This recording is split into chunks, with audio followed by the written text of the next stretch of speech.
ஒரு படம் எடுக்கிறதுக்கு எவ்வளோ தூரம் நடக்கணும், ஈஸியாக ஒரே வாரத்தில் படம் நல்லா இல்லை வேஸ்ட்டு அப்படின்ற வார்த்தையை சொல்லுறீங்க. ப்ரொடியூசர் கதி என்ன அவஸ்தப்படுறாங்க சார். எப்படியோ கஷ்டப்பட்டு படத்தை ரிலீஸ் பண்ணா என்ன படமா இது, என்ன படம் எடுத்துக்கிறான் இவன்லாம் படம் எடுக்க வந்துட்டானு. ஏன்னா நாய உனக்கு முடியலன்னா விட்டு போடா, எடுத்து பாவம் கஷ்டப்படுறவனை கிண்டல் பண்ணிக்கிட்டு படம் நல்லா இல்லைன்னு சொல்லிட்டு அது நம்ம ஆளுங்களே இல்லை. வெளியில இருக்க பப்ளிக் சொன்னா ரைட், பத்திரிகை நிருபர்கள் நிறைய எழுதி குறை எழுதுறது அவங்க கடமை. அவங்க குறை சொன்னா பரவாயில்ல, இருக்கிற குறை. ஆனால் கூட இருந்து நல்லா சாப்பிட்டுட்டு அவனே சொல்றான் சார். ப்ரமோஷன் டீம்னு ஒன்று வர்றாங்க. டீம்னு வந்துட்டு சார் ஃபஸ்ட்டு நாள் வந்து நம்ம வந்து இந்த தேட்டருக்கு ஒரு 100 பேர் அனுப்பணும் சார். எதுக்குடா அப்படின்னா, இல்லை சார் அவங்க வந்து வெளியில் வரும்போது வந்து பாசிட்டிவான ரிவ்யூ சொல்லுவாங்க. ஸோ ப்ரொடியூசருக்கு வந்து என்ன பண்ணுறதுன்னு தெரியல. ஸோ ரிவ்யூ வேணும் அப்படின்ட்டு ஒரு 100 பேருக்கு டிக்கெட் கொடுத்து அனுப்புகிறாங்க. அந்த 100 பேர் வெளியே வந்துட்டு நல்லா இருக்குன்ட்டு போகிறாங்க. அதுவும் பப்ளிக் ஏமாத்துற மாதிரி தான். அப்படியும் தயாரிப்பாளர்கள் பண்ணக்கூடாது. அதே மாதிரி யூடியூபர்ஸே வந்து சில பேரை உள்ள ஆரம்பிச்சுட்டு ஒரு 10 பேரை ஆரம்பிச்சுட்டு அவன் படம் கூட பார்த்துருக்க மாட்டான். படம் முடிஞ்சு வெளியே வரும்போது அவனும் வெளியே வருவான். படம் சார் அப்படின்ட்டு வந்து அவன் எவ்வளோ தூரம் நெகட்டிவாக வந்து சொல்ல முடியுமோ நெகட்டிவாக சொல்லும்போது அது போய் வைப்ரேஷனாக போய் ரீச் ஆகுது. அது பார்க்குறாங்க அப்படின்ட்டு. மக்கள் எதை பார்க்கணும் எதை பார்க்கக்கூடாது நம்ம தான் தீர்மானிக்கணும். ஸோ மக்களுடைய பார்வையை நம்ம மாற்றணும். அந்த மாதிரியான ஒரு பொறுப்பான ஒரு இடத்துல நம்ம இருக்கிறோம். ஒரு 60 நாள் 7 நாள் எடுத்து எடிட்டிங் போய் அதெல்லாம் முடிச்சு ஒரு படத்தை தேட்டரில் எடுத்துகிட்டு வர்றது வந்து அவ்வளோ பெரிய விஷயம். இதை ஈஸியாக சொல்லுறீங்க படம் நல்லா இல்லைன்னு. மக்கள் போய் பாருங்கள். நீங்கள் நல்லா இல்லை புகழ் நல்லா நடிக்கலை அப்படின்னா கண்டிப்பாக எல்லாருமே மாற்றிக்கிறோம். ஈஸியாக ஒரு சும்மா உங்களுக்கு வருமானம் வருதுன்றதுக்காக ஒரு யூடியூப்பில் டக்குன்னு இது படம் நல்லா இல்லைன்னு சொல்கிறாங்க. ஏன்னா இது அத்தனை பேரோட உழைப்பு, அவ்வளோ கஷ்டப்பட்டுருக்கோம். படத்தை பார்த்துட்டு ஆளுக்கு ஒரு விமர்சனம் இருக்கும். வீட்டுக்குள்ளே இருக்கிறவனும் பார்த்துட்டு சொல்லலாம். இந்த யூடியூபர்ஸ் தப்பாக நினச்சிக்காதீங்க, என்னடா இப்படி பேசுகிறேன்ட்டு. ஒருவேளை இது என்னுடைய ஆதங்கமாக இருக்கலாம், இல்லை இது வழியாக இருக்கலாம். அதோடைய வெளிப்பாடு தான். கல்யாணம் பண்ணிப்பார், வீட்டை கட்டிப்பார், படத்தை எடுத்துப்பார், ரிலீஸ் பண்ணிப்பார். ஒரு படத்தை ரிலீஸ் பண்ணிட்டு அப்புறம் நீங்கள் விமர்சனம் பண்ணுறீங்க, ரைட். அதுக்கு முன்னாடி உங்களுக்கு நான் ஒன்று சொல்கிறேன். ஒரு 10 நிமிஷம் கண்டென்ட் ஏதாவது எடுத்துங்க. 10 நிமிஷம் கண்டென்ட்டுக்கு எத்தனை ஆர்டிஸ்ட் வேணும் புக் பண்ணுங்க. லொக்கேஷன் பாருங்க, காஸ்டியூம் போடுங்க, மேக்கப் போடுங்க, ப்ராப்ஸ் கொண்டு வந்து வைங்க, ஷூட் பண்ணுங்க, எடிட் பண்ணுங்க, ஆர்ஆர் போடுங்க, அப்லோட் பண்ணுங்க, ஹேஷ்டேக் போடுங்க, டேக் போடுங்க, டிஸ்கிரிப்ஷன் வைங்க, லோட் பண்ண அப்புறம் தம்ப்லைன் வைங்க, அதுக்கப்புறம் போஸ்ட் பண்ணுங்க. யோசித்து பாருங்க, 10 நிமிஷம் கண்டென்ட்டே உங்களால் எடுக்க முடியல. ஒரு படத்தை பார்த்துட்டு வந்து அரை மணி நேரத்துக்கு அந்த படம் இப்படி இருக்கா அப்படி இருக்குன்னு நீங்கள் வியூஸுக்கும் உங்களுக்கு பணம் வேணுன்றதுக்காக எங்களை பணயமாக வைக்கிறீங்க. உங்களால் முடிஞ்சா 10 நிமிஷம் படத்தை நீ எடுத்துட்டு அதுக்கு இருக்கிற கஷ்டத்தை பாருங்க. 10 நிமிஷம் எடுங்க போதும்.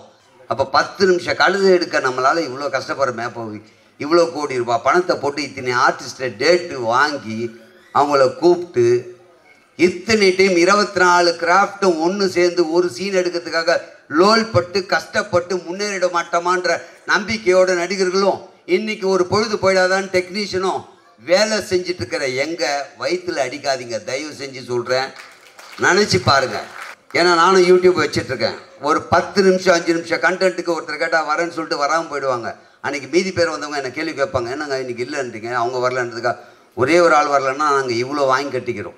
நீ விமர்சனம் பண்ணுங்க, நான் வேணான்னு சொல்ல. ஆனால் எல்லாரும் பார்க்கட்டுமே, பார்த்துட்டு அவங்க விமர்சனம் சொல்லட்டும்.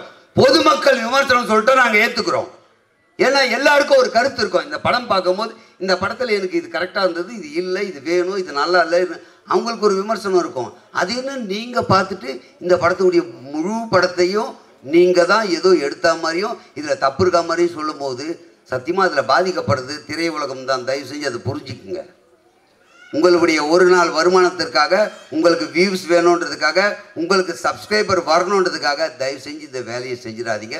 மீண்டும் ஒரு முறை, எங்கள் திரைப்படத்தை வாழ வைப்பது தயாரிப்பாளர்கள் என்றால் அதை விட ஒரு படி மேலே நீங்கள் ஊடகத்தவர்கள் தான் எங்களை வாழ வைக்கிறீங்க. ஆனால் அப்படியாப்பட்ட நீங்களே இந்த தவறு செய்யாதீங்கன்னு அன்போடு கேட்டுக்கிறேன். அவங்க வந்து ரிவ்யூ பண்ணுறாங்க, நீங்கள் ரிவ்யூ பண்ணது நிறுத்துங்கன்னா, நம்மளை படம் எடுக்கிறது நிறுத்துங்கன்னு சொன்னால் நம்ம எவ்வளோ கோவப்படுமோ, அது மாதிரி நீ யூடியூபரை பார்த்து நீங்கள் நல்லா எழுதுங்கன்னு சொன்னால் கோவப்படுவாங்க. ஏன்னா அவங்க நல்லா எழுதுனா பார்க்கறதுக்கு ஆள் கிடையாது. ஒரு படத்தை இது நல்லா இல்லைன்னு சொன்னால் தான் பார்க்குற ஆடியன்ஸ் ரெடியாக இருக்கனே தவிர அவங்க விமர்சனத்தை படம் பார்க்க வந்து தயாராக இருக்கானா இல்லையாங்கிறது வேறு விஷயம். யூடியூபர் வந்து படம் பார்த்து இது நல்லா இருக்குது அது நல்லா இருக்குன்னு வந்து ப்ரைஸ் பண்ணி பார்த்தாங்கன்னா அது யாரும் ஓப்பன் பண்ணவே மாட்டாங்க. அதனால் அவங்களும் அவங்களுடைய வாழ்க்கையை பாதுகாத்துக்கிறதுக்கு சில நேரங்களில் இப்படி வந்து ஒரு டேக்லைன் போட வேண்டியதாக இருக்குது. ஆனால் கூட வந்து ஒரு 24 மணி நேரம் கழிச்சு போட்டால் ஒரு நாளாக தான் அந்த படம் வாழும். இது அந்த ஒரு நாள் நீங்கள் தள்ளி ஒரு 2 நாள் தள்ளி, இப்போ கோர்ட்டு வேறு வந்து உங்களுக்கு வந்து எல்லா பவரும் கொடுத்துட்டாங்க, எல்லாத்தையும் ரிலீஸ் பண்ணி கொடுத்துட்டாங்க. எங்களெல்லாம் கூட விமர்சனம் பண்ணுறாங்க, ஏன் உங்கள் படங்களை விமர்சனம் பண்ணக்கூடாது?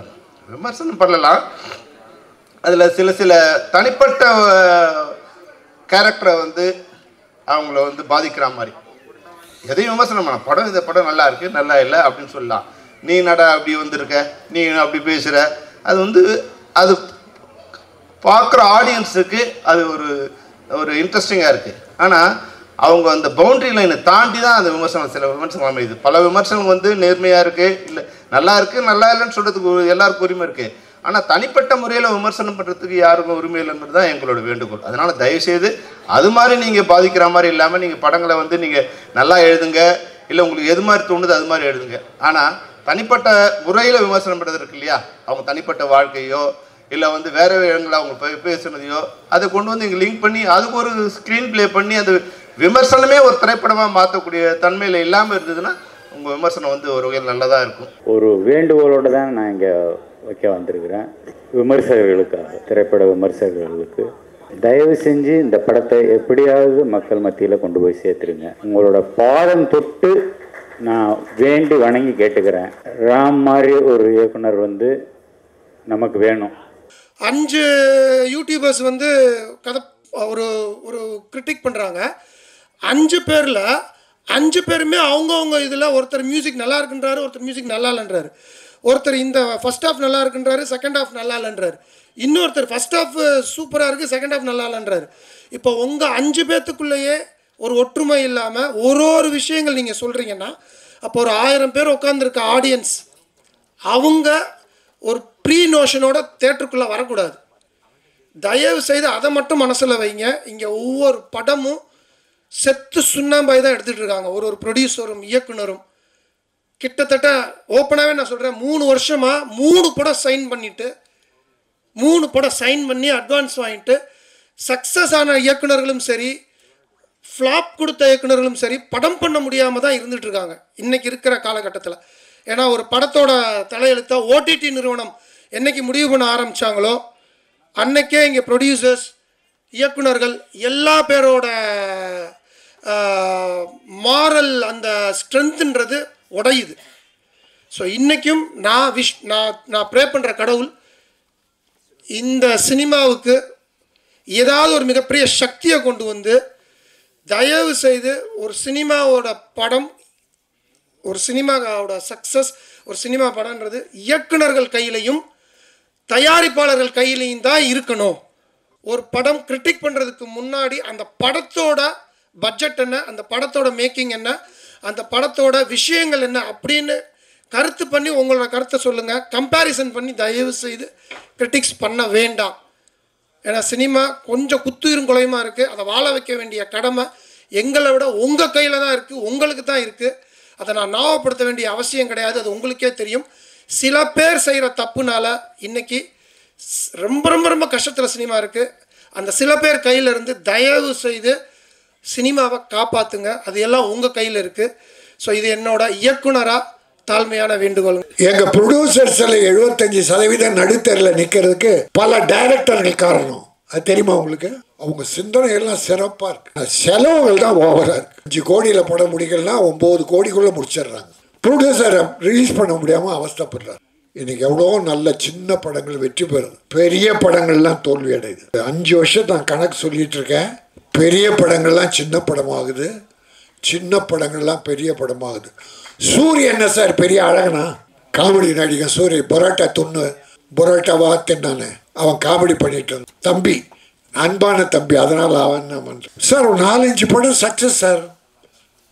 என்ன கதை இருந்தது, அதில் குடும்பம் இருந்தது, கிளாமர் கிடையாது, வல்கர் கிடையாது, குரூப் டான்ஸ் கிடையாது, ஒரு பெரிய ஃபைட்டு கிடையாது, கதை இருந்தது. இன்னைக்கு பல டைரக்டர்ஸ் பெண்கள் ஹீரோயினை குடிக்கிறத காட்டுறான் சார், நிறைய படத்தில் சார். தயவுசெய்து வேண்டி கேட்டுக்கிறேன், பெண்கள் தான் இந்த குடும்பத்தை காப்பாற்றுற தெய்வங்கள். புருஷன் எப்படி கெட்டு போனா கூட தாய்மார்கள் தான் நம்ம குடும்பத்தை காப்பாற்றிட்டு இருக்காங்க, குழந்தைகளை காப்பாற்றுறாங்க, படிக்க வைக்கிறாங்க.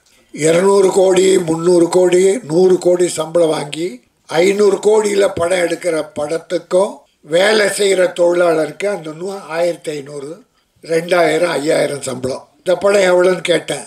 2 கோடி.